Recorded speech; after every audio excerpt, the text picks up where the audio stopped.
Welcome to the Financial Advisor Success Podcast, where you go behind the scenes with financial planner, speaker, and consultant Michael Kitces to hear stories of how leading financial advisors navigated the inevitable challenges that arise on the path to success, and get insight from leading industry consultants about how to break through to the next level in your advisory business. And now here's your host, Michael Kitces.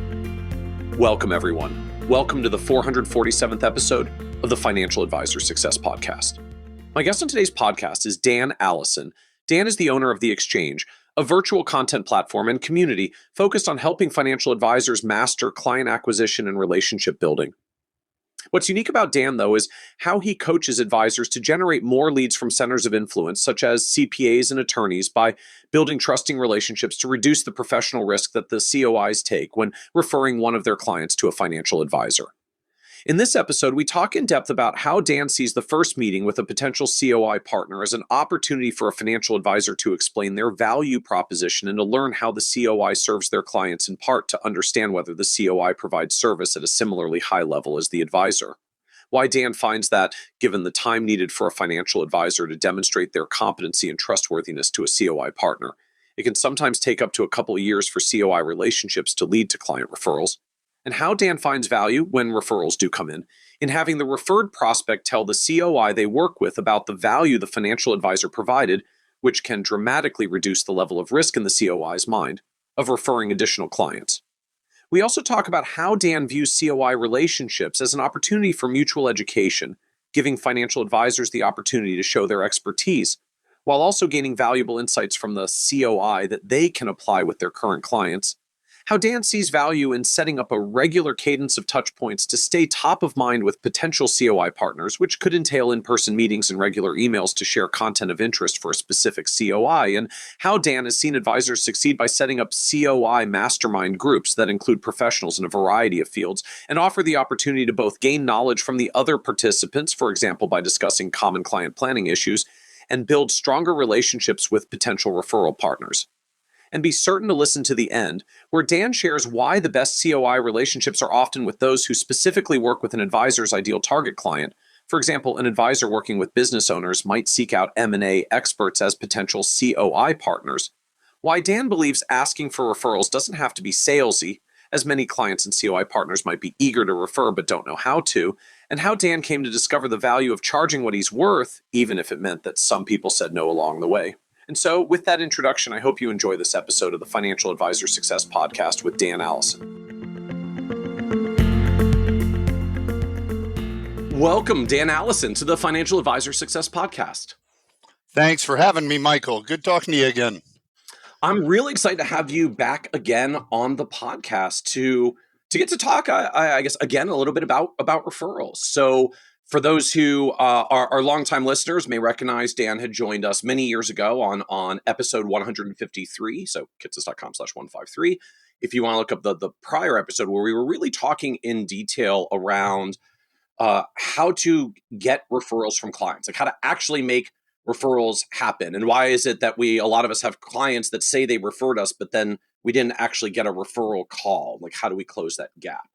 And today, I'm excited to talk about, I'll call like the other big referral source besides those clients that we serve so well, which are other professionals that our clients might interact with, or what our industry broadly calls centers of influence, or COIs for short. And to me, like there's an interesting power around COIs, because there's always been, at least in my mind, a limit on client referrals, which is, at some point, even if we're good at getting them to start doing the referring thing, they only have so many people in their social circle, their like friends and family and colleagues circle, before that well can just kind of run dry. Like, they've referred all the people they know that would have a reasonable fit to work with us. And unless they move into new social circles, they don't necessarily have a lot of new people to refer. Other professionals are different. They have their own steady stream of clients, and particularly in a world of some professionals, they have a pretty steadily rotating stream of clients and people that they're working with, which in theory makes even more opportunity to get referrals from centers of influence than it does from clients.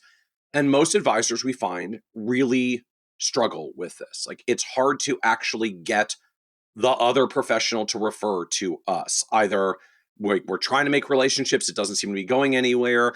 I met someone, it seemed kind of promising. I've sent them 3 people, they haven't sent anyone back. And so I'm really excited to talk today about what it really takes to engage other professionals, to engage centers of influence, and really turn it into a mutually beneficial relationship. And what the heck it is we're doing wrong that I think so many have that experience. Like, I sent them some people, they haven't sent me anyone back. I don't get how this works. Yes, you summarized the problem perfectly. It's When I could it, hear you chuckle when I said, like, I sent them 3 people and they haven't sent anyone back. What gives? I, I So I had an advisor, Michael, once say, I've been given this CPA referrals for 3 years, and I've given him like 27 referrals. He's given me none. What's wrong with him? And I said, well, what's wrong with you? Like, what? There's probably a different question to be asking. That's so in other words, like, maybe after the 24th, you should have considered giving up, that it's probably not happening. yeah, or at the very least, to be able to ask the right questions of the relationship to identify, are they looking at the relationship in the way that I am? I feel like a lot of advisors, they start the COI relationship under the false expectation of reciprocity. Like, I'll refer to you, you refer to me, and it's often not the same on the other end of that. And we just, it's the elephant in the room. We go to lunch, we have a good catch up meeting, and then I stare at their name for another 9 months, figuring out how do I follow up, right? They're an elusive referral source for sure, but a Well, great one when you nail them down. so you highlighted in that context, and I mean, I sort of queued it up in the way I framed it as well, right? So much of this seems to be built around the idea of reciprocity, right? I'm sending them stuff. I'm hoping and expecting that they're going to send opportunities back. So is that is that not even the right mindset? Is that not how we should approach this? Or is that the right way to think about it? We're just doing something wrong in the process. Yeah. Well, and I'll take a little bit of a step back. Michael, you mentioned originally when you and I talked, we were talking about client referrals. And we talked about, over the last, I think, 22 years now, we've interviewed, thousands of advisors, clients about referring. And we've also interviewed not thousands, but hundreds of lawyers and CPAs trying to understand the psychology of referring from the different perspectives. And it's interesting when you ask clients, hey, why don't you refer your advisor to more people? Now, you ask that after I've gotten positive feedback and that their experience is good, but the answers are always simple. Like, well, they've never even talked about it. They look really busy. I'm not sure who they would want to work with. It's all these basic little things. Privacy, I don't like talking about money or risk. If I refer and something goes wrong, that reflects badly on me. Those are pretty far down the list on client responses. But when you move over to COIs and you ask, hey, what is it that stops you from referring this advisor to more people? I'll bet you can guess, Michael, which one flips to the top. It's risk. It's risk. Some I'm afraid to stake my professional referral on whether you're actually one of the the good guys, right? Like one of the advisors that actually does the good things, and not one of the advisors that does the bad things. Exactly. And so what we do is we approach COIs and we try to build relationships, and some advisors are strategic about it, but I think most are not. They kind of take a play in traffic and see what happens approach to networking. But it's like we've got this professional that we're hoping exhibits this behavior of referring their clients to us, but we're ignoring the elephant in the room, which is that's risky from their perspective to do that, and how they feel about the risk depends on a variety of things that I have no control over. Their history, the one time they referred a massive client to this advisor and he completely screwed it up and they lost the big client. If we don't know those kind of things about how does this professional define risk, when they think about referring back, I can't expect that there's going to be reciprocity if I don't understand those kind of things. And I find that if advisors will invest a little bit more time and be a little bit more strategic on how they approach these people in the first place, they're not going to go, oh my God, every COI is willing to refer, that's not the case. But what they will be able to do is say, this one is not somebody to invest time in, because they would not approach a relationship in the way that I'm looking for, which is reciprocity. Does that make sense? It does. I mean, I'm struck as you're framing, like even having the conversation with this. I'm just going to keep calling them center of influence. I actually don't love that label, but it abbreviates down to COI, which is much easier than saying attorney or accountant or every time. So I'm struck in your framing in this conversation with this COI that, yeah, they almost inevitably have some prior experiences, unless I'm just working with like a fairly young new professional into the space. They have some prior experiences. And so for better or worse, they are immediately viewing my initiating this potential referral relationship conversation through the lens of whatever their past experiences are, which means if I don't open that conversation and find out, have you worked with other advisors in the past? Like, have you had referral relationships with other advisors in the past? And find out what they say, then I don't even know what kind of like baggage they're bringing to the relationship, what landmines are out there. I mean, it's very similar to many of us who do the same thing with prospective clients, right? Very common question, discovery meaning like, have you worked with financial advisors in the past? Like, tell me about what worked in that prior relationship and what didn't work in that prior relationship, right? And you're trying to find out what they value and where they've had negative experience in the past. So I don't do that again, or I don't do that in addition to your prior person. That there's a very similar dynamic in place for centers of influence, because the odds overwhelmingly are you are not the first person trying to start a cross referral relationship with them. Completely. And Michael, my background was clinical and behavioral psychology. Originally, that's all my formal education. But if you think about it, it's all relationship. And if, somebody finds himself at 44 years old for the first time, being divorced and being single and having to go out and build a relationship, whoever you're trying to build a relationship is bringing with them their experiences over the last before they met you. And to ignore that doesn't make sense, because that's how you learn what people respond well to, what things in the past you got to be careful not to do. Like, so why would we look at COIs as a long-term relationship and not think in that same way? That I have to understand this person. I think too often I'm approaching COI saying, look at my value prop. Look how different I am. Let me talk to your clients. It's like, well, pump the brakes. Like, you'd have to have a pretty unique value proposition for a CPA to say, where you've been my whole life, here's all my most important clients. Like, there's a lot of steps between there.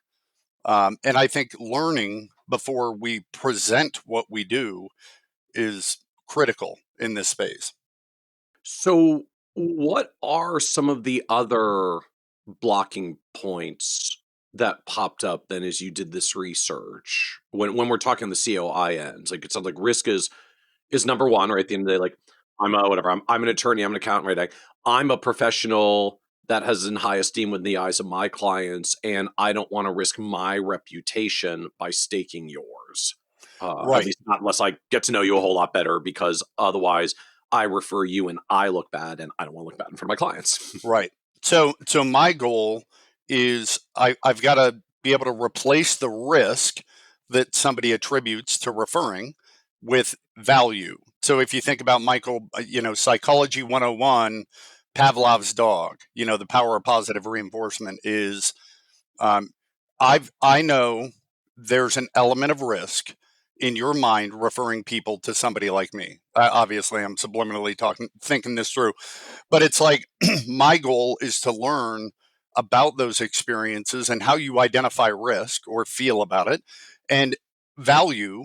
I need to learn from you what that looks like. What does that mean? Like, what do you find value in education from my industry? Do you find value in getting together once a quarter to educate each other? You keep me current on what's happening with taxation and the implications of tariffs or whatever, and I keep you. Are you interested in that?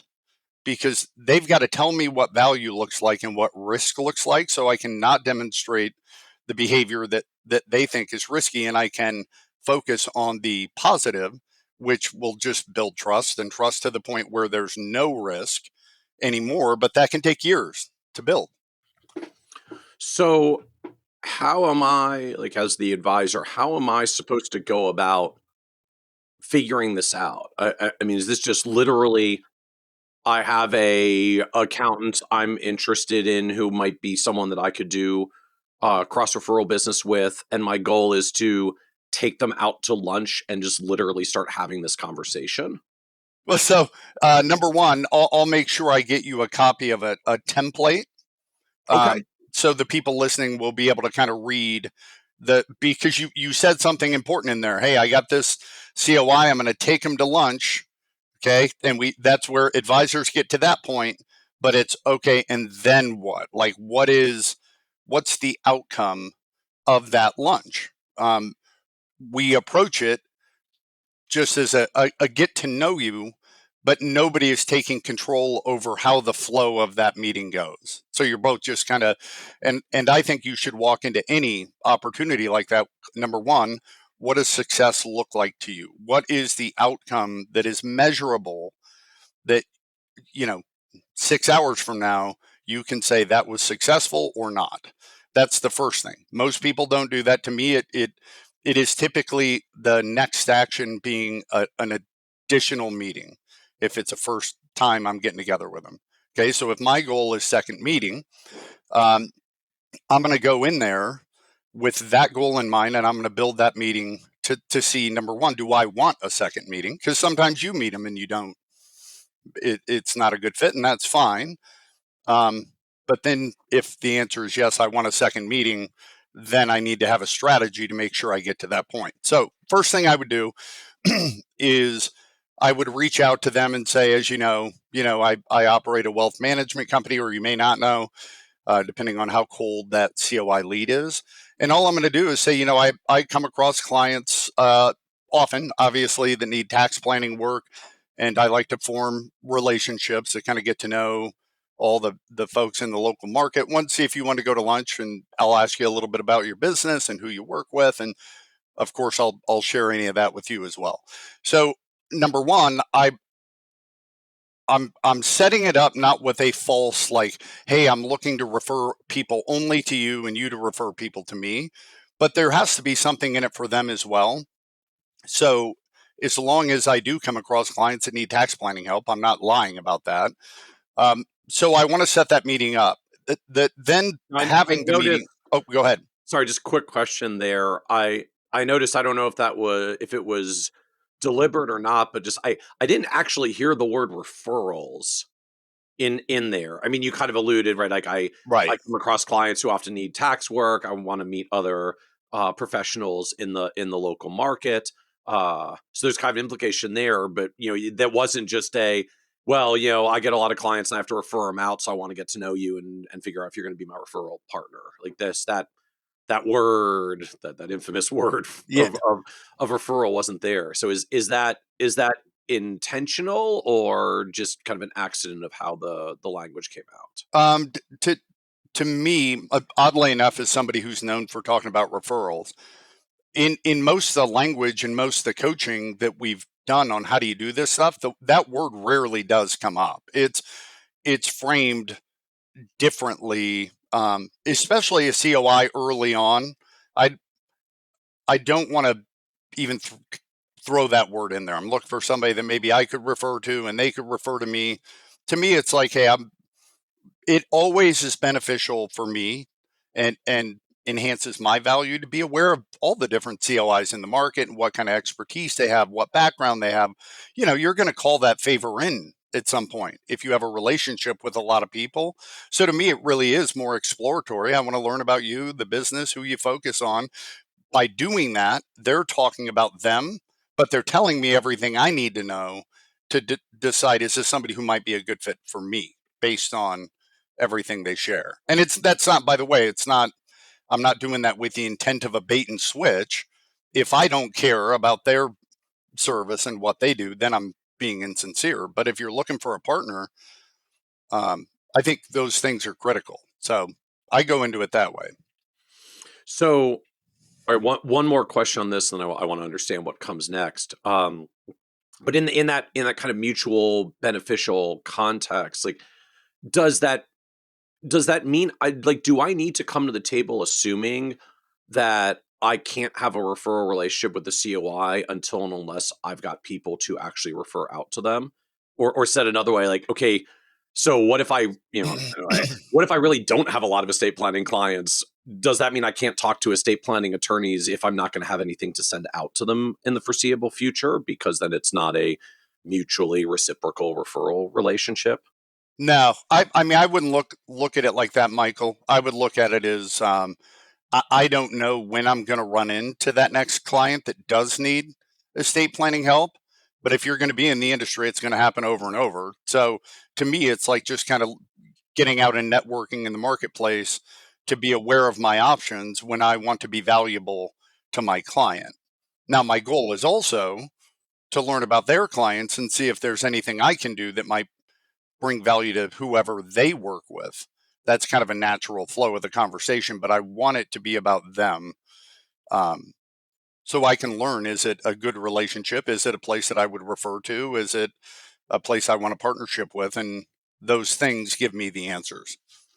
Right. Because I do find that, and I just, in that same manner, right, the number one reason that uh, they don't refer to us is risk. That just, I think, a good reminder. I mean, that cuts both ways, right? I mean, if you're going to start a cross referral relationship with another center of influence, you might want to get some handle on whether they're any good at what they do, because that referral is going to reflect on you as the advisor who referred in that accountant or attorney or whoever it is as well, right? So there is also, to me, just an aspect of, yeah, we really are doing due diligence on the person we might be referring to when Yeah, we and Michael, start that's this subtle. relationship.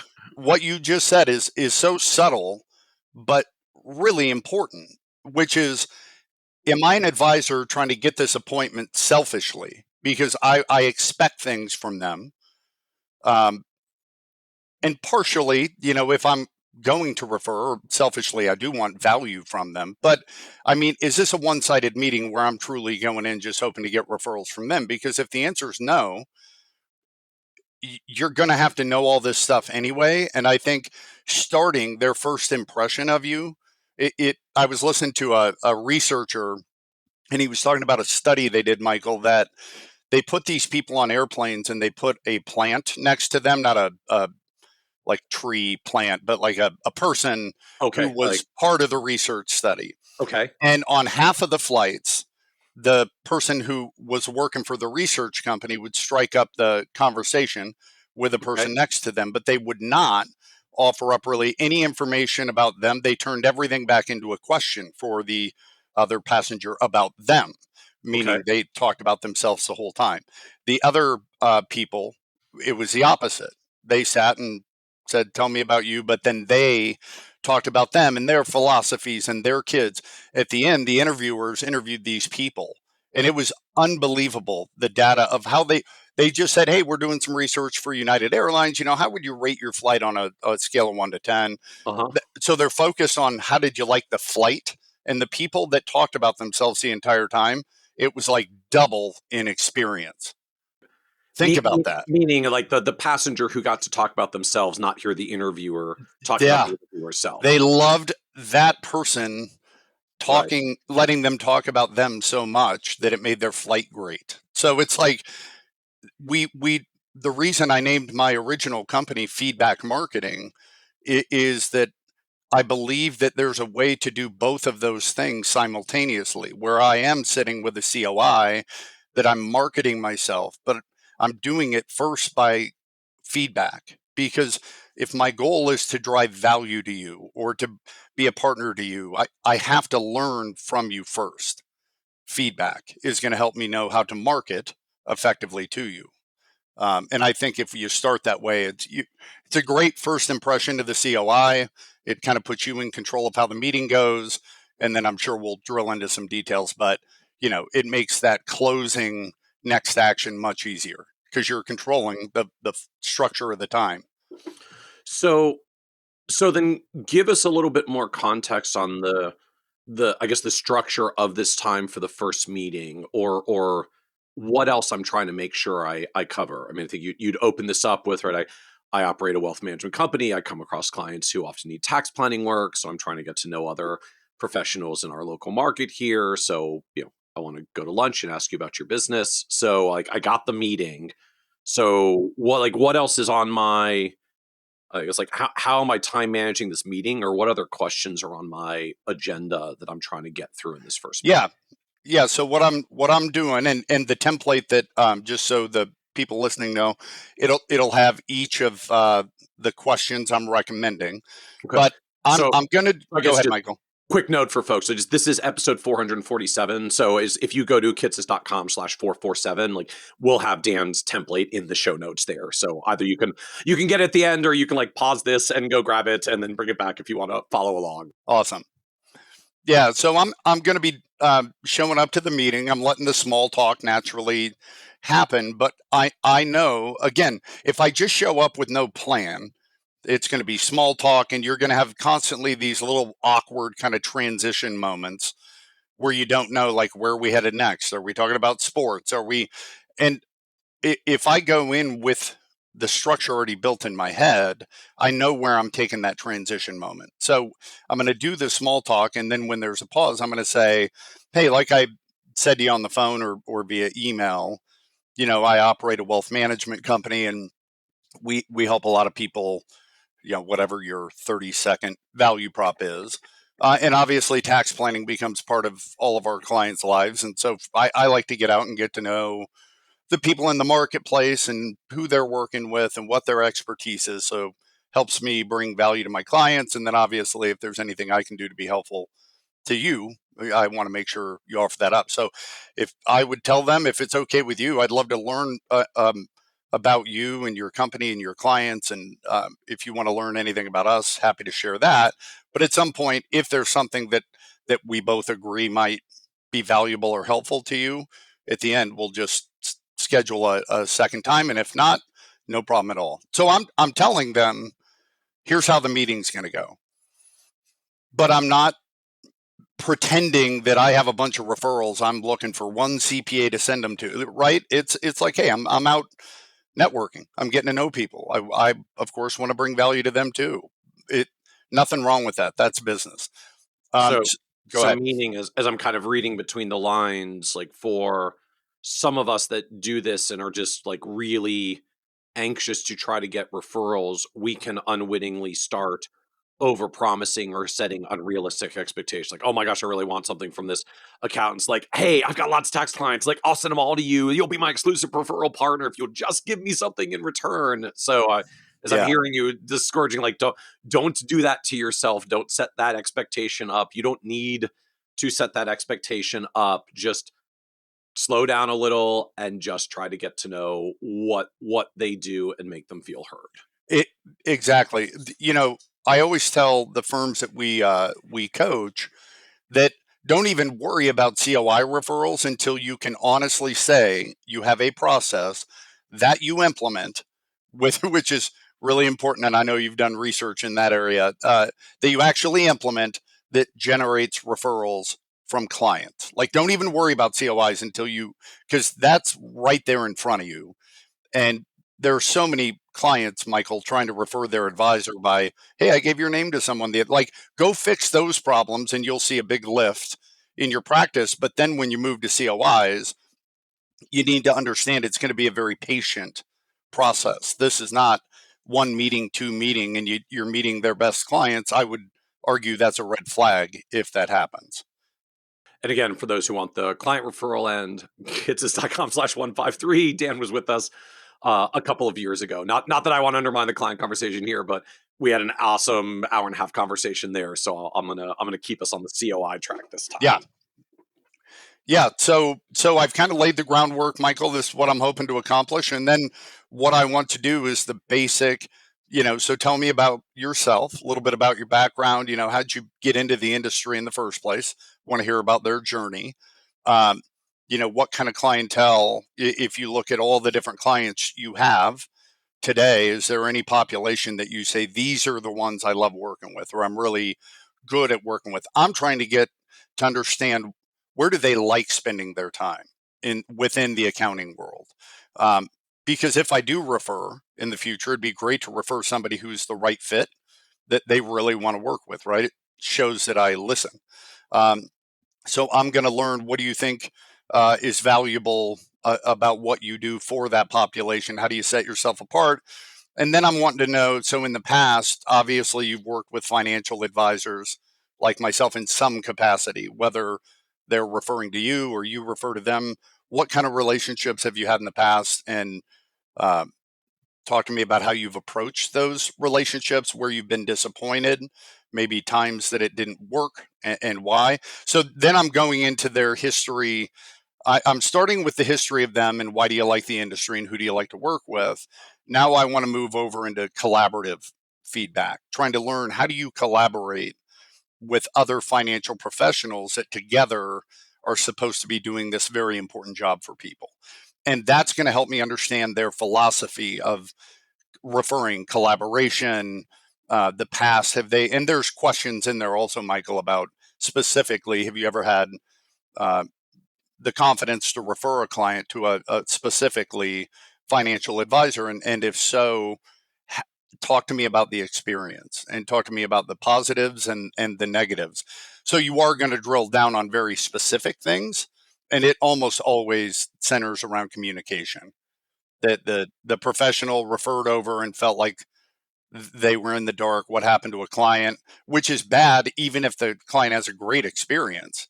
But if something goes wrong, it's terrible. That the out of nowhere, the CPA's finally hearing what happened, and it's because of this. So I like to just go down that path. And part of the feedback also, Michael, is there any topic in my industry, the wealth management space, that you find comes up uh, for your clients, or any topic that you would find um, valuable to be better educated in? Because if we do get together again, I would love to be, for the point, for me to be sharing things that you think are helpful and valuable. And I've got things I would like to learn from you. What I'm doing there is planting the seed for my next action is ideally a second meeting where we are mutually, I'm looking for mutual benefit, educating one another. I'm bringing some content to talk about specific to what they told me. I hear this come up all the time, and I would love to learn more about how that works. Um, so I'm coming prepared, and also I get to be taught by them something I want to learn that makes me more valuable. I find that the COI relationships that are very effective, high trust, consistent flow of referrals, the value isn't necessarily delivered at the client level. It is eventually, but it's on the professional level. I'm going to make you better. You make me better. Let's be smarter and more valuable together. Those are the best partnerships.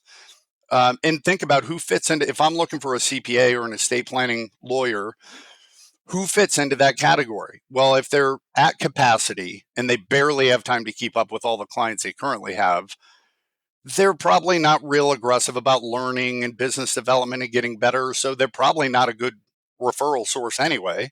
So you want to focus on somebody who's successful, but finds value in becoming better at what they do for their clients. They want their client experience to be better.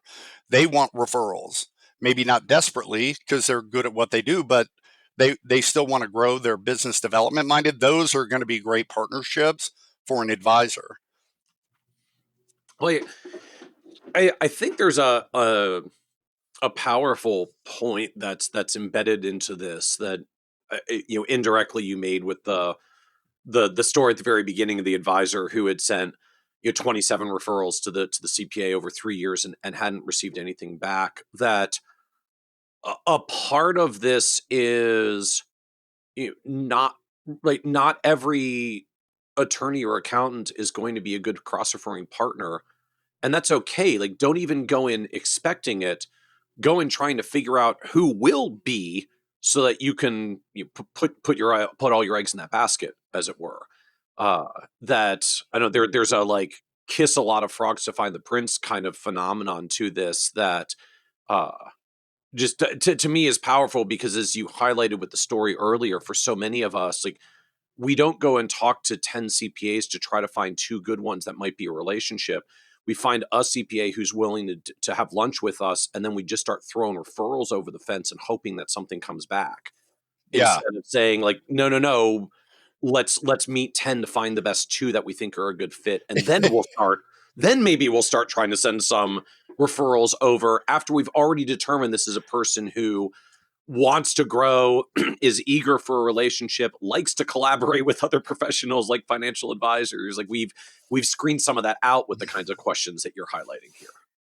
Yeah, it reminds me of when my son was little on the playground saying, that girl talked to me, oh my God, I have a girlfriend. It's like, well, I'm not sure she's on that same page just because she talked to you. It's like the strategy has got to be exactly what you said, Michael. It's got to be strategic. It's got to be methodical, but it's got to be long term. It's got to be, which if you had a strategy that you implemented monthly to build out COI, true relationships that are based on value delivery in the form of like educating one another, you're emailing them content and white papers, but specifically on things that they care about because you've asked, they teach you about that.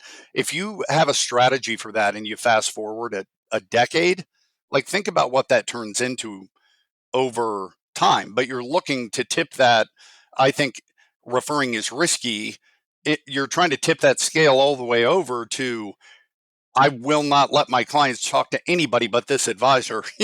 That takes a little bit of time and constant communication to be able to pull that off.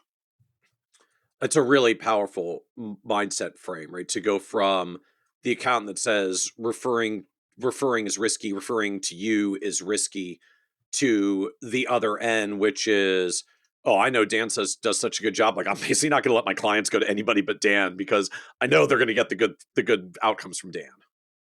Yeah, and you're not going to have a brochure that does that for you. You know what I mean? Oh my God, your value proposition. There's no longer risk. I mean, it's a demonstration of competency and trust and value in the form of education. It's all these things. I want to give you a good example, Michael, and anybody listening to this, I can promise you, if you just take this 30-second thing and you implement it going forward, it will pay dividends. I can promise you. So one of the things we talk about, Michael, anybody we coach, is when you get a referral from a good client or a COI, and you've got this prospect, right? And you meet with them and the meeting goes well and they're engaged. It's like, hey, this is an ideal potential client. They're asking good questions. There's value happening here, right? What happens a lot of times is afterwards, the advisor might call the CPA who referred. Hey, met with your client, great meeting. Thanks a lot. Send them a coffee mug with your logo, whatever, right? What we talk about is in that moment, you have to think a little deeper about what happened. So let's focus on CPA referred client to me. So when I meet with that client at the very end of the meeting, I'm encouraging everybody listening, every referral you get, if you end with this, hey, can I ask you, was this a good use of time? Was this helpful for you? I want the prospect to affirm, yeah, hey, this was really informative, appreciate all the information you shared. And all I'm going to do is say, John, your CPA, he took a risk when he connected us. You're a valuable relationship to him. You're important to him. And if this was not a good use of time, if this was not helpful, that reflects badly on him. Would you mind letting him know it was helpful? I think he would appreciate that. What happens now, Michael, going back to Pavlov's dog, now when that prospect what the risk is actually attached to goes back to their CPA and says, hey, I met with that guy, Michael. Oh, super helpful, really informative. Now that risk they attribute to the behavior was replaced by positive reinforcement, and they learned this is what happened. So I'll give you an example of this. I had a firm, they had referred for 3 to 4 years to a CPA that had not referred anybody to them. And so we were doing some work, and what I did is I structured a thing that led to a referral from the CPA. And at the end of the meeting with the prospect, the advisor said that language. They said, hey, can I ask, was this a good use of time? Was this helpful? And that client had an opportunity in front of them. They're an executive at a big company and they've got early retirement with some stock option buyout. And the person said, yeah, I feel like I finally understand what my options are here. And they said, your CPA took a risk and here's why. Well, the next day that CPA called the advisor and said, hey, my client called me and raved about the meeting, said that you finally made it simple.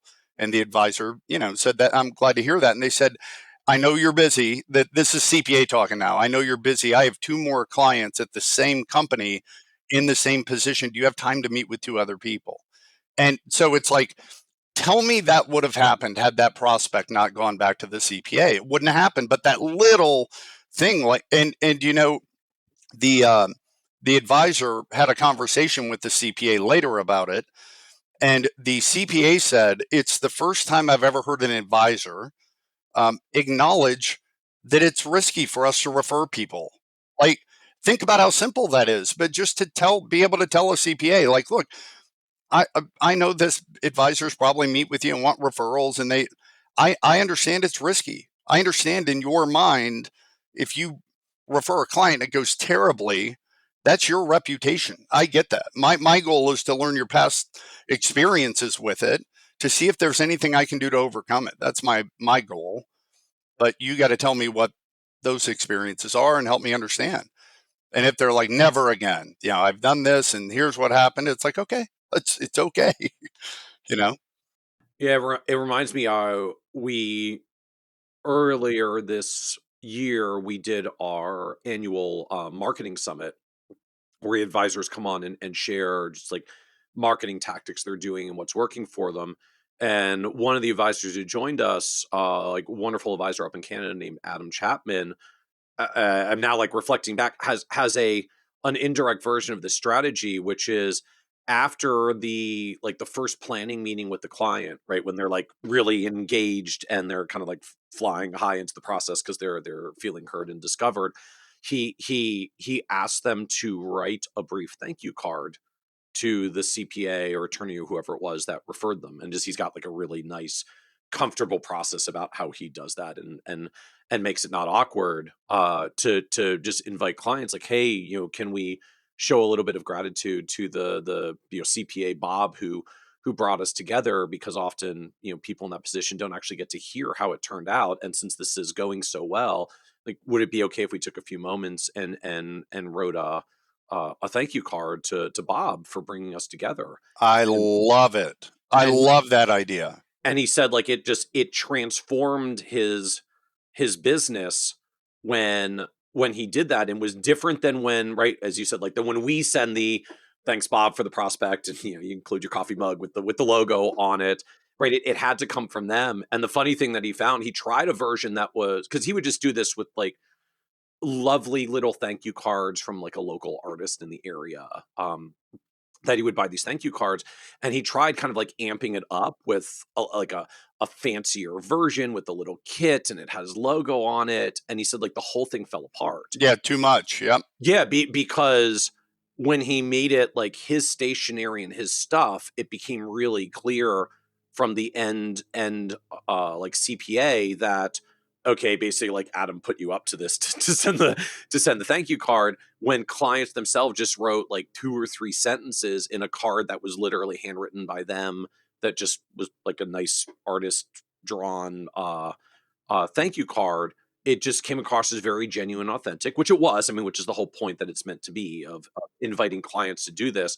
But now I'm connecting the dots back. But like, why did this catapult like Adam's growth, as he had shared it on the summit? Like, it's this exact thing. He completely de-risked the CPAs when they get this letter from the actual client that referred that says, yeah, I've been meeting with Adam. We've been having a great experience. Thank you so much for being the one that introduced us.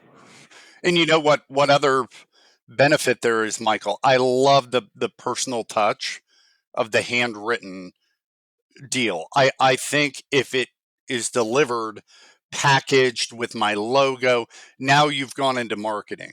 Now it feels insincere and calculated.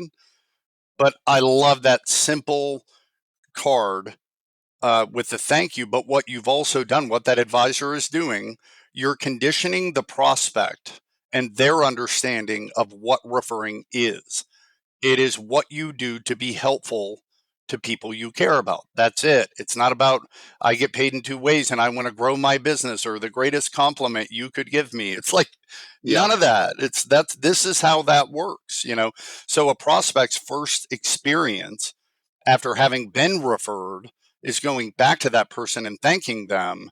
So now when I onboard that prospect 3 to 4 months later, I'm implementing some different language to move them further down that path of referring. Because to your point, a lot of advisors miss the idea that there's referrals right at the beginning of a relationship. I don't think you want to bug them about it and say, give me 5 names and numbers. Well, But no, you just give them a piece of paper and have them write it down. yeah, write it down here, old school. But it's like they're going through the onboarding because you've exposed them to something that seemed valuable enough for them to have hope about their financial future. They're excited. They're proud of themselves. They're making good decisions. Like that's a time where they're at dinner saying, "Hey, have you ever heard of this firm, Dan Allison Wealth Management?" Oh yeah, we've been talking to them, and it's like those are the moments where people will refer before you've even delivered value or what you would perceive as value. So anyway, I think that that's a powerful thing to do with those CPAs or COIs when they take the risk and refer, acknowledge it, make sure it's replaced with reinforcement. So so now take me back to my COI process. So like we're getting through this first meeting. I'm asking lots of questions about them and what they do. And I love just how you set some of it up, right? Like you've worked with advisors in the past. What kind of relationships have you had? How did you approach those relationships? Where were you disappointed? Tell me more about that. It's like we've opened that up. Um, you had asked them about like, is there a topic in my wealth management industry that comes up for your clients? Which I think to me like that's a fascinating way to open up. You know, do you have clients that work with people like me? But you're just starting with what things come up for your clients and any topic that you would find valuable to be better educated in. And So Michael, what's important about that part of it, yeah, I'm not asking the question with the intent of what introduced me to those clients. I'm asking with the intent to provide you with information and yeah. value. And you know what I mean? It's a I guess that's a subtle good little thing, point. but Yeah, it's much more patient. it's not do you have any clients that work with people like me? It's is there Right. any topic in my industry that comes up for your clients? Right, they're still yours. I'm not asking for them. It's like Yep. what? Just tell me about topics and things that come up. So as I get to the end of this meeting, I guess like help me close out this meeting. Like what I'm presuming I'm trying to make some kind of evaluation of whether at the end of the day, like they're a good fit that merits a second meeting. And then either I need to gracefully let them down if they're not, or I need to ask them if they are. So help me walk through the end of this meeting and Yeah. how So how I if close it in getting the feedback, if I'm determining like, hey, this is somebody that I'd love to connect more with, like I instead of like waste of time. But if it is somebody that fits that, now all I'm looking for is ideally the topic that either, hey, I got a client right now who's dealing with this scenario. They're not referring you a client. They're saying, what do you think about this current thing a client's going through or a general topic? You know, I keep hearing this come up. I'd love to understand that better. That's all I'm looking for is that thing.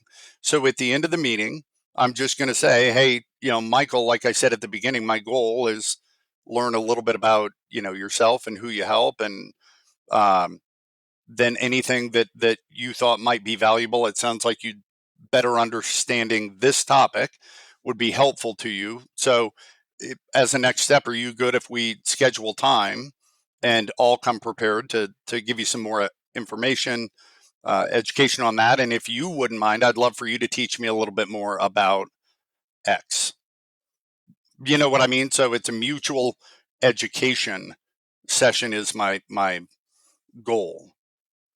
Because if they don't want to learn anything from me, they're not interested in what we do. They're not going to refer. If they So that's the way I would approach that. Um, and how am I letting this meeting down if it's not a fit, right? I'm getting, I've had terrible experiences with advisors like you. I'd never Yeah. refer to anyone again. So how am I Yeah. I mean, winding this meeting down and not like burning a bridge? yeah, my next action just changes. Is, hey, I appreciate the time today. That feedback is really helpful. I tell you what, you wanted information on this topic. I'll have my team get something together and I'll send it over to you and let me know if you have questions. So my next action is now delivery of information, not time. Okay. And Unless they say, hey, I want to get together with you, then you have a decision to make. Okay. Right. But in all likelihood, if the That's not reality going to is, happen. yeah, right. I mean, I like how you said, my team gets something together and send it to you, and then like let me know if you want to discuss it further, because I already know from the conversation we had, you're not calling to discuss I'm it putting the further. ball in their court. Whereas if it's somebody I want to meet with, I'm taking control of where that goes. Okay. Yeah, and so Michael, so think about the different populations quickly of COIs. So if I'm an advisor who attends networking type events, at the club or the whatever, and I'm, a lot of advisors go to those things and they're like, are these worth it? And the answer is yes, if you're going in with a specific like intention to those meetings. So it may be, if I'm attending a networking thing, I'm gonna look at who the attendees are. I'm gonna request anything like that. They've got the attendees. I'm gonna look up a few people and I'm gonna say, okay, I'm going to this thing. My goal is these two. I want to book coffee with those two. Now I'm going to the networking event with the definition of, is this successful, right? Or was it? So I'm approaching them at some point, striking up conversation and just saying, hey, I really enjoyed conversation. I'd love to hear more about what your firm does, the accounting firm or, estate planning firm, and book coffee. And now you're implementing what we just talked about. So now I'm going to the networking event with the intent of having the deeper dive feedback session. And I'm having that with the intent of an education session. You see how like each action you've already kind of got in your mind where you're trying to get it to go, but you're in control the whole way of, is this worth my time to take it where I want it to go? So now take me to the second meeting in this process. So like what comes next now as I'm trying to advance with this CPA that I did the initial meeting with, and they want to learn some more things from me and I want to learn some more stuff from them. That's great, but I do also eventually hope to get a referral. So like just keep taking me forward of what comes next here. Yeah, this is what I think separates a lot of people that are good in sales and myself, because I just transparently say it nobody can control how many meetings it's going to take before a referral happens. Okay. Like if you're not willing to invest, if you're doing good work up front, you're learning about them, you're getting the right information, you shouldn't be investing time in a relationship that is not a good long-term thing for you anyway. So if it feels like a waste of time, I've met 4 times with them and got no referrals, then you're not going into it looking at all the benefits. If you don't find benefit in having access to a CPA that is going to answer quick questions for you or have lunch with you and educate you and make you smarter, like those are all benefits as well. So I say that, Michael, because it's my recommendation is each step you're kind of repeating. So now I'm in the meeting with them, prepared to walk them through the content that I promised to deliver. I'm asking them now to share their content. I'm seeing how prepared they are. I'm seeing how serious they take it, right? And if it's a good fit, I want another meeting to, and at that point I might say, would you be okay if we like once a quarter just blocked 90 minutes and did this? I mean, I find value in this if you do. And so my goal is to have these quarterly meetings that are an exchange of information and education and what is currently happening and that's related to our industry. What happens though, Michael, is when you do that and you have multiple COIs that you're doing that with, you could be doing 2 or 3 of these meetings a month, right? And you're only holding relationships with 8 or 9 COIs total. But what's going to happen is Hey, I had a client the other day that came in and they told me that someone told them this. Is that accurate? That absolutely starts happening. That's how referrals will happen. There's not going to be the moment where it's like, hey, do you have anybody to refer me to? That's because we don't control when that feels natural in these kind of relationships. So it is very difficult. Um, like I can package a client conversation. How does that go? What do you ask? When do you bring up referrals? But with COIs, there's just too many moving parts to say, yeah, I can structure how you approach it and how you get everything you need to progress. But some of it's got to be improv based on the COI and how they're responding, how open they are. Um, so it can be a couple of years before you see a good referral. It can be right out of the gate. Interesting. So you're not, I guess that's a really striking distinction. So you are really not setting this up in the direction of, I'm trying to establish a mutually beneficial cross referral relationship with a set number of attorneys and accountants or whatever it is.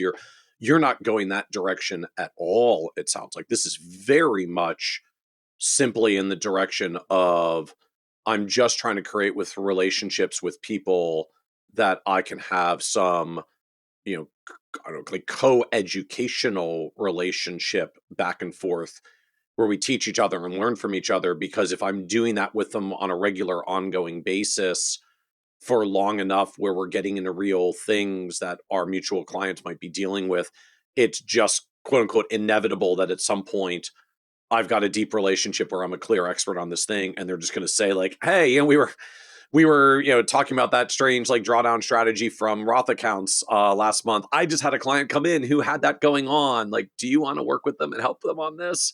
Right. Because So we've been talking about it." yeah, and so what I'm looking for, Michael, is not saying I'm looking for a relationship that I refer all my accounting clients to, and then I want that back, right? I haven't found that to be a very good strategy. I have if the CPA firm is big enough and there's a lot of CPAs in a big RIA, but not like on the individual advisor level. It's kind of having multiple relationships. Maybe this guy's a CPA, but he focuses in tax planning, and this guy's more M&A activity, and that lawyer's an estate lawyer, and this one's a divorce lawyer. But I'm doing it. I know that the referral flow only happens when I have displayed enough value, competency for them to trust me, for them to decide I would put my clients in front of this guy and he's not going to embarrass me. Uh, how long does that take? That's what nobody knows. But once it happens organically, then it just becomes natural. And that's why I'm not putting all my eggs in one CPA basket. I'm going to have those meetings with a variety of different professionals. And then, Michael, what I'm doing in between meetings, I always tell advisors when you ask for all that feedback, who do you work with? What kind of clients you really enjoy? They're giving me the information I need for a drip email campaign as well, because I'm only trying to maintain, let's say, 10 COI relationships. Well, if I have information on each of them, what they care about, what they're interested in, and I'm not just doing it to kill time, I'm doing it to fill my spreadsheet of information about them once a month.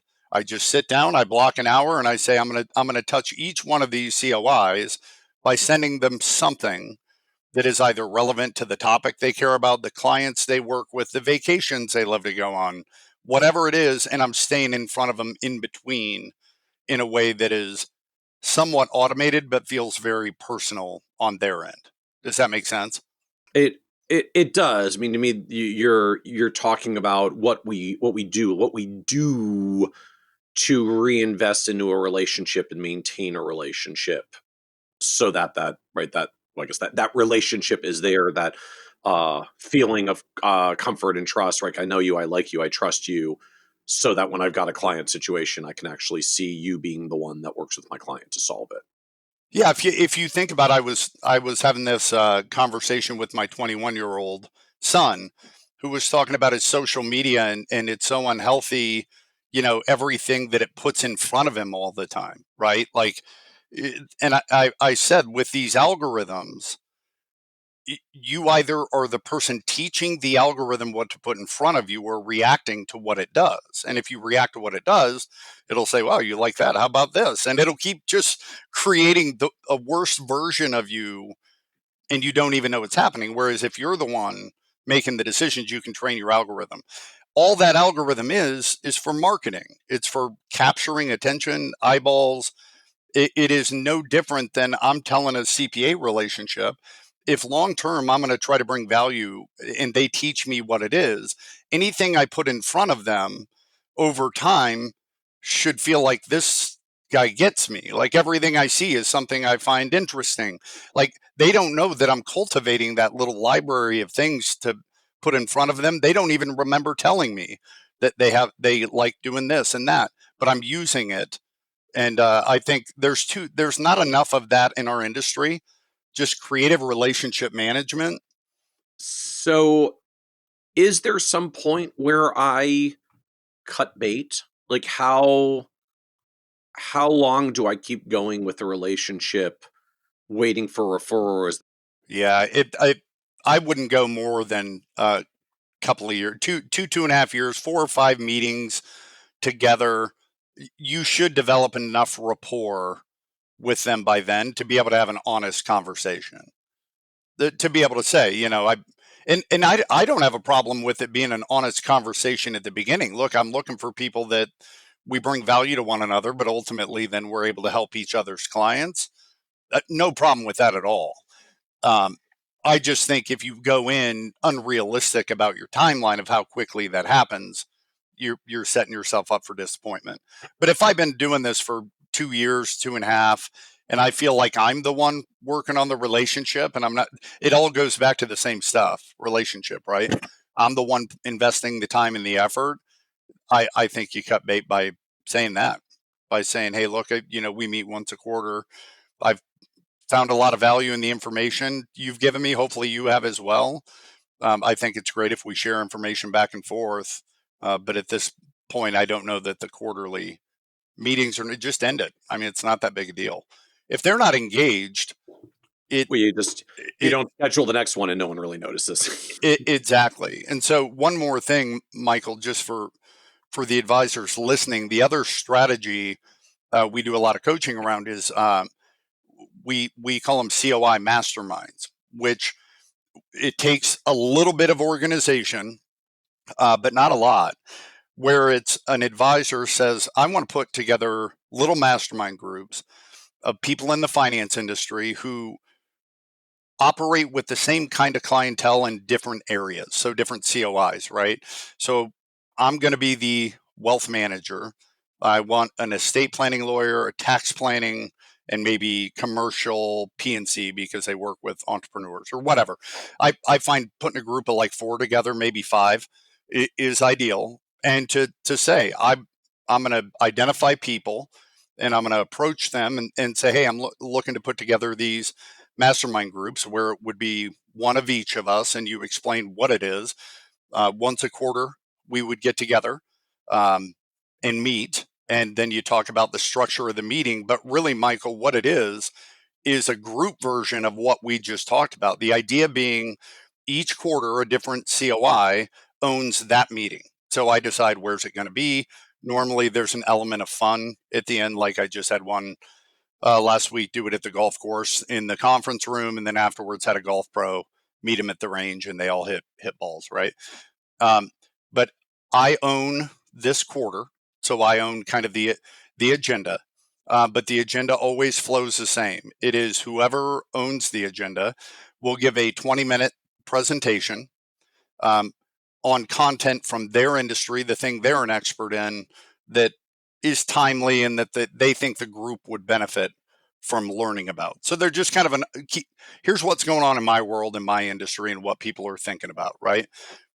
After that, there's a little Q&A for the host, anything you want to ask. And then it's really a roundtable discussion where everybody talks about client scenarios, but in a with the privacy respected. So, hey, I came across a client.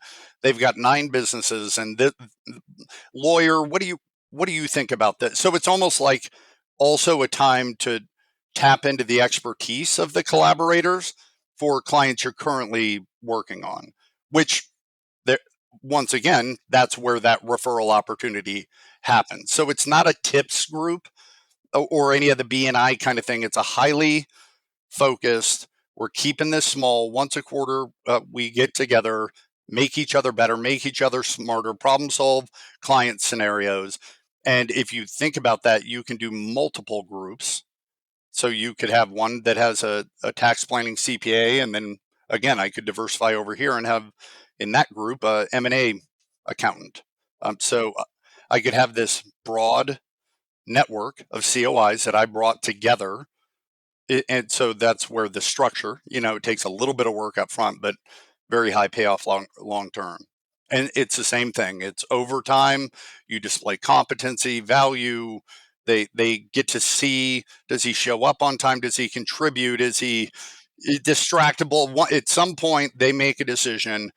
I would not be embarrassed if I put my client in front of that guy. And that's where it happens. And then it becomes, but if you really, you got to value the learning as well, because if you don't, it's like, when is this going to turn into something? It's like, that is the something. The referrals happen on top of that. Well, and I'm struck in particular when you start when you start queuing this up into or actually sharing, privacy respected case scenarios, like actual client things, right? Oh, I've got a client that got this weird thing with multiple businesses, lawyer person, what do you think about this? And the lawyer starts putting ideas. I mean, it's like if the lawyer puts an idea that you like, it's going to be a couple of seconds before you say, like, that sounds like a really good idea. Can I just actually introduce you to my clients to say like what you literally just said? And the same thing can happen, obviously, in the other direction as well. Right? If they're bringing up things that pertain to what we do as wealth managers, at the point I can put an idea on the table to say, Mr. or Mrs. Attorney, like, have you thought about this angle with your client? And they like it, then they're going to quickly get back to that one core question you raised earlier. Like, will I be embarrassed to put this advisor in front of my client? And if we've been spending a good amount of time together, educating each other, getting to know each other, and I'm showing up well as a professional, at some point I will have successfully worked through that blocking point. And they will say, like, no, I'm not worried I'm going to be embarrassed putting this advisor in front of my client. Like, they seem to be quite good at what they're doing. And now business is happening. Yeah, and that's where you're going to have the CPA say, hey, I had a client, he's got a big 401k for his company that he owns, and he was told that his fees are this. Have you ever heard of something like that? Well, now I'm able to dismantle and say, Right. well, if you do an analysis, you're going to look. Then the guy's saying, hey, any chance you'd meet with the client or hop on the phone with him? Yeah, for sure. That's how these kind of things have to happen. In my opinion, I've not found anything that is a quick distance between A and B for COIs.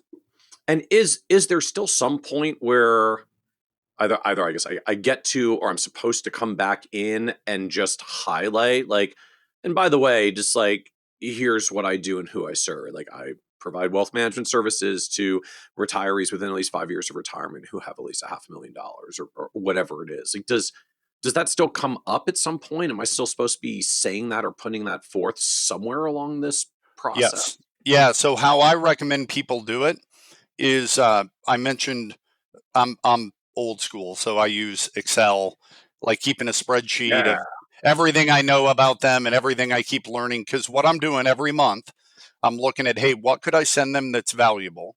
So based on what I know they care about. So that might be a podcast. I'll Google a recent article, something like this. Hey, I came across this, was thinking about you. So it just shows proactive in that you paid attention to what they care about. But also, anytime I do something for a client or I have a good case study, I think that's a great, once a month, every couple of months, to say, hey, we had a client scenario, and I don't know if you have anybody in this circumstance, but if you do, I wanted to make sure to share it with you.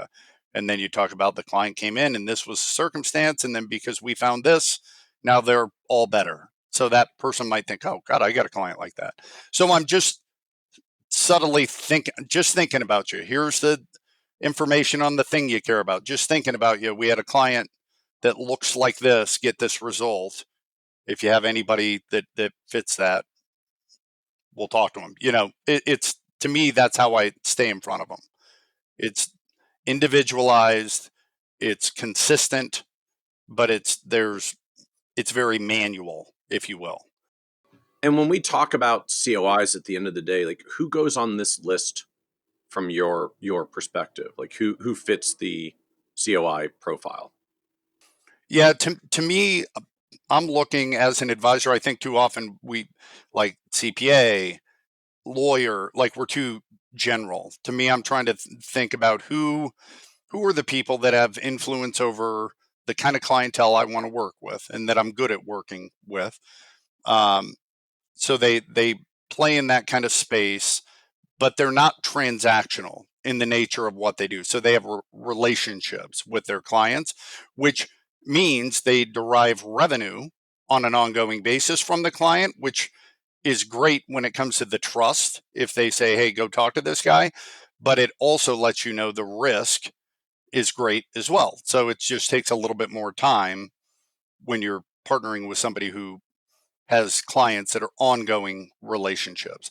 One of the things estate planning lawyers, Michael, when we interview them, they often say almost all my business comes from referrals from advisors.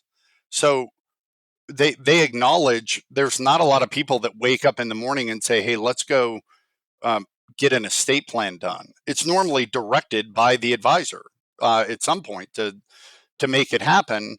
But also they acknowledge we don't have the deep relationships that an advisor might or a tax planning lawyer for an entrepreneur does. We do a transaction. And if your estate plan's complicated, maybe they see you more often than a normal person, but still, I don't have a deep relationship with my estate planning attorney. If he recommended a financial advisor, I'd be like, I don't get it. So I'm looking at CPAs. I'm looking at M&A experts who deal in the entrepreneur space, and I'm looking for ones that entrepreneurs go to for advice well before they've decided to sell. Because I think the best time to meet entrepreneurs is before a liquidation event, not after. So I'm looking at those kind of folks. Commercial P&C agents, I think, are really overlooked.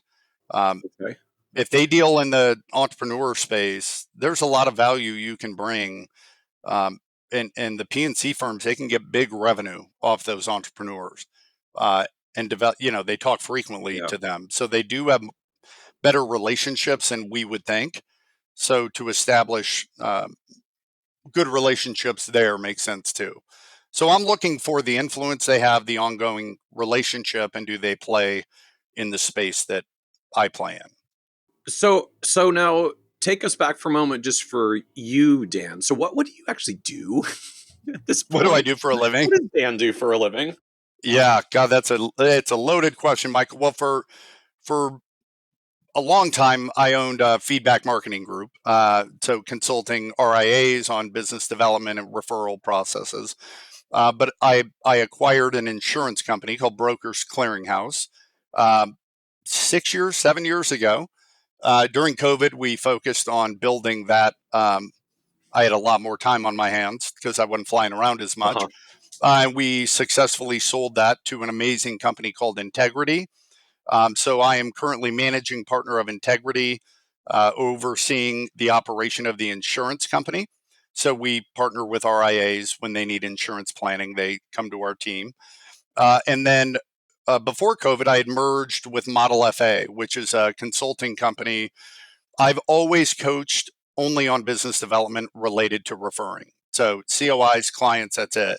Everybody I come across, they have additional marketing challenges, website, how do we incorporate AI, social media? It's like, so in merging with Model FA, I was able to round out a complete suite of resources from building out websites and marketing strategies. So I primarily oversee the insurance company, and then I'm the lead for coaching on referral, COI, and client strategies. Okay. Very cool. Very cool. So yeah, go ahead. And Michael, the one thing, just for the listeners also, we have a platform called The Exchange, where advisors can be members. It's $99 a month. no contract, but it warehouses like all my intellectual capital as far as videos and trainings and scripts. And then a bunch of the coaches that I collaborate with in different areas have contributed a lot of courses as well. So members get a lot of really awesome information, education inside the exchange. So if anybody wants to check that out, they can go to school.com/exchange. Awesome. And so I guess had helped me understand the exchange versus what you do with Model FA. Like, just if I'm an advisor, I'm trying to figure out which version of Dan I want. Like, yeah, I look at Model FA, our entire team there. It's when people want personalized anything, coach from the coaching platform to the personalizing websites, marketing strategies, all that. Exchange is really a digital warehouse for education information, and then a community where advisors can interact with each other, talk about what they're doing that's working, throw out challenges, that kind of thing. So it's much more digital versus Model FA's work is going to be much more hands-on. So as you reflect on all this, just having worked with so many advisors on referrals over the years, like, what do you find advisors miss most or like misunderstand most when it comes to trying to drive more referrals? Oh man, it's been the one thing in my career that I wish I could like wave a wand and fix, because it is the advisors that I see that really deploy good business models. And what I mean by that is they're comprehensive in what they do. They always put the client's needs ahead of theirs. They're not just selling something to sell it. They have referable business models. They have happier clients. They have clients who know people that need help. It's like they have all the ingredients, but they typically are the least intentional about talking about referrals because they see it as salesy. And I think a lot of that's just due to the old training that we all had. And it's like, I don't believe in trying to convince people who do not want to refer that they should.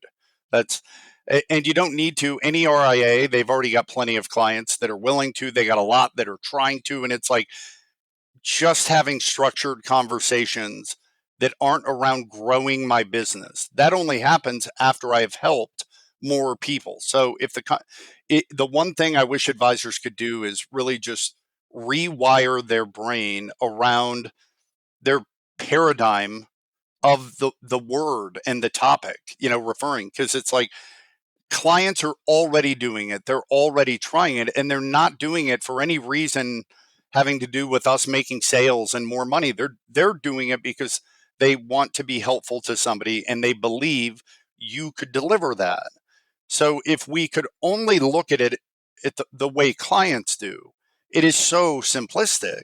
And if we can just have language and structure around what we talk about with these clients, we could increase their effectiveness when they decide to refer. Because right now, advisors are not seeing even half of the referrals they could if clients were just a little bit more effective when they think, oh, my friend needs help.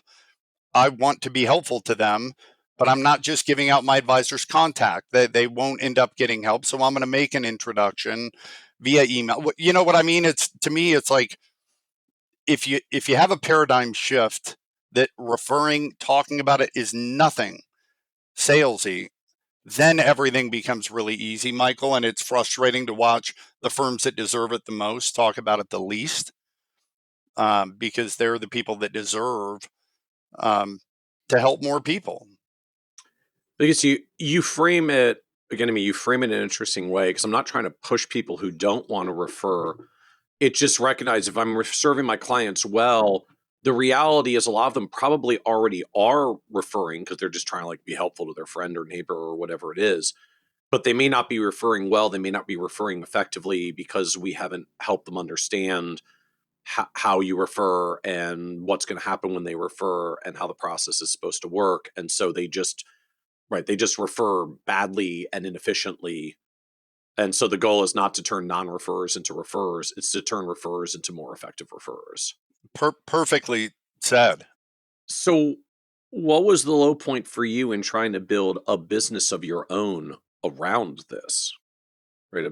Building the Dan business around referral marketing.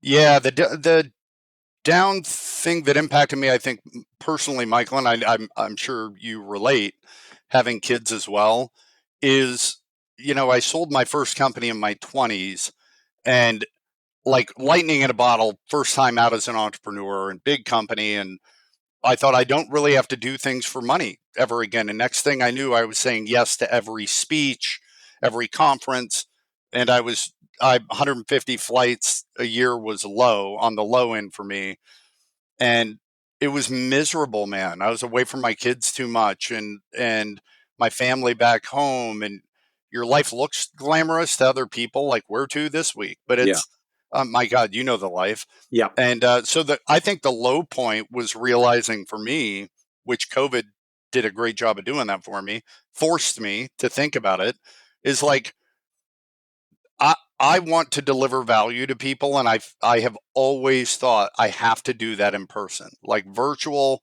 is not my thing. I grew up with a dad that toured with the Grand Ole Opry. He was a country music singer, and I grew up watching him on stage, and I kind of always thought I'm an entertainer. It's what I do. I don't want to sit in front of a computer screen. But then that low point of being like my alternative is to do this again and miss the grandkids and time with so going pivoting and doing some more virtual stuff has been a game changer because of the low point. So I'm actually grateful. I had an audience of 1,000 people sing my kid happy birthday, Michael, because I was Wow. on stage on his 5th birthday. That Yeah. I mean, that moment was my low point. But it's one of those weird things. You're like, well, I got to be out there because if I'm not, they forget about me, and then what? You. But it became this really unhealthy, just wanting to speak, anybody who wanted to hire me to speak, and that was a recipe for disaster. So what do you know now you wish you could go back and tell you from like 15, 20 years ago as you were starting to build in this direction? It's yeah, it's funny because it's the same advice I give my kids and every advisor I've ever coached. It is a very difficult thing when you have to decide, what am I worth? What is my Mm, advice worth? Because we were all raised like hourly. I detasseled in a cornfield when I was 12 for 5.25 per hour. It's how you think. And all of a sudden, when people are saying like, "Hey, here's $3 million. What do you charge me to manage this?" Well, you can have all the great software and tools, but at the end of the day, what you're struggling with in your mind is, what am I worth? And if I looked at charging $15,000 to give a speech at a convention for an hour, if you look at it like as an hourly rate, it's crazy. That's a lot of money. But it's also like, if you implement the things I'm teaching and the tools that come with it, it's a laughable amount of money. So to me, it's really do deep dives on your value, and either come to the place that you're truly confident what your value is and stand behind the fees that are aligned with that. Don't be scared to charge. I So many advisors that I work with at the beginning of their career, they're like so nervous to charge somebody $500 for a plan. And um, I remember the first time somebody told me they'd pay me $1,500 for a speech, and I couldn't believe it. Like, little did I know I was leaving 15 grand on the table for that yeah. speech. So it's like, I wish there was a way that early on, know your value, charge accordingly, and deal with that awkward phase where some people say no because you charge your value. Because if you let other people dictate your value, the financial advice space, it's it's too broad. It's hard to commoditize. Like, I know if I want to buy this product, the price differential, there's got to be value points to make it worth buying the expensive weed whacker, right? Right. Financial advisors aren't that. So if I'm going into it having no frame of reference for pricing in the marketplace and how that all works, I'm relying on you to tell me how that works. And I feel like advisors need to, the advice I wish somebody would have gave me is, hey, really think through your value and always be working to drive it higher, but charge what you're worth or ideally, some people would say charge a little more than you're worth, what you aspire to be worth soon. That would be advice that could have helped me out a lot. I could have traveled less and made more money. So what other advice would you give younger, newer advisors like coming into the profession today? Yeah, I always tell them I've never seen an industry that is more difficult to become successful, but so great to be successful in. It's like that first 3 to 5 years for a lot of them, it's drinking through a fire hose and trying to build a business, and you put your time in. But if you're an entrepreneur, there's not a lot of industries that you can take so little risk and open your own company and be really lean and mean those first several years. And the compounding in this industry, we apply it to portfolios, but when you look at business development, you can build such an incredible company over the course of 10 or 20 years just by staying the course. So I always tell them, sell your shoes if you have to in those first 3 to 5 years, but get there, because it's a really cool industry. You get to be a partner with all these clients, observing the highs and lows of their lives, and you get to actually see the end result of your work in many different ways. And I think that's fascinating. So I would tell younger people, and I do all the time, it's an industry that if you're willing to work hard and go into it realistically for that first 5 years, maybe more, it's the best industry that I have seen. I've been involved in a lot of different ones. It's a cool one. So as we wrap up, this is a podcast about success, and it's one of the themes that always comes up is literally that word. That word success means different things to different people, right? Sometimes it changes for us through phases of life. And so, you've certainly built successful businesses like with more than one actual build and exit. So you certainly have done the business thing successfully. How do you define success for yourself at this point? I tell you, I was very fortunate to own a company and financially do well in my 20s because I bought all the dumb things you can buy. I built the 10,000 square foot house and had the multiple Maseratis and whatever. Like, I went through all the things to buy until I realized that I'm trying to prove to other people that I'm successful because I don't believe it myself. Imposter syndrome, right? And I tell young kids, I like to mentor kind of that high school, college age, young men specifically. I help my son and some of his friends. And it's like, when I ask them what does success look like when you close your eyes, they originally always tie a dollar amount to it, or a material object. And when you really walk them down the path of, okay, you got 50 million, now what? You drove the Lambo and it doesn't give you that feeling it used to be. It's like, there's this thing that you're a dog chasing the car and the car stops. Yep. You catch it and you're like, what the hell? I had thought this would feel differently. So for me, I used to define success in terms that were measurable, typically with money or material things. And now I have learned that, to me, everything that I do related to money is about living a life where I can provide a good life and great experiences for myself and the people I love. We just got back from Africa for a few weeks doing safari and doing really cool stuff, and all that money I used to think I'll buy fancy crap with.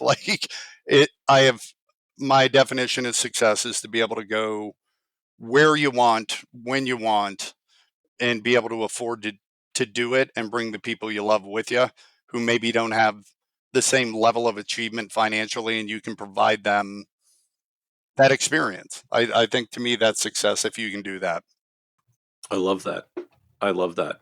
Thank you so much, Dan, for joining us on the Financial Advisor Success Podcast. Good talking to you again, Michael. Likewise. Thank you.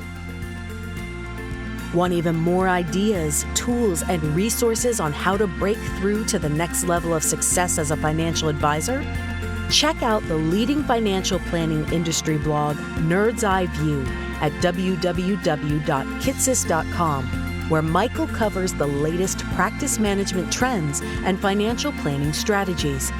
And by joining the members section, you can earn IMCA and CFP continuing education credits, along with exclusive member content.